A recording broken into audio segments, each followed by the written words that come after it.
Oh, is he trying to G up the crowd? Wow. Well done. সম্পূর্ণ stadium আল্লাহু আকবার ধ্বনিতে মুখরিত। এই প্রথম বাঙালিদের উপর এত খুশি হলাম যা ভাষায় প্রকাশ করার মতো না। وظننت أنا أني بذلك حزت غنى فوجدت أني দৃশ্যটি আসলে দেখার মতো ছিল। فتلك مظاهر গাইস, এই ভিডিওটি দেখে কলিজাটা একদম ঠান্ডা হয়ে গেল।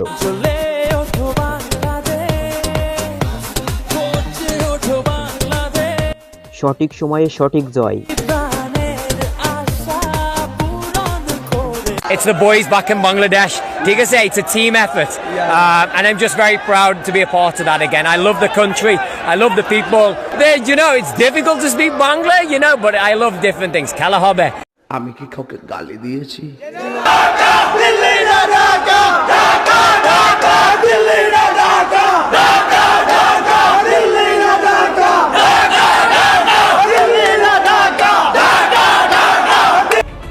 বাংলাদেশের এই চিকেন স্নেক অবরুদ্ধ করতে ভারতের সময় লাগবে 5 মিনিট।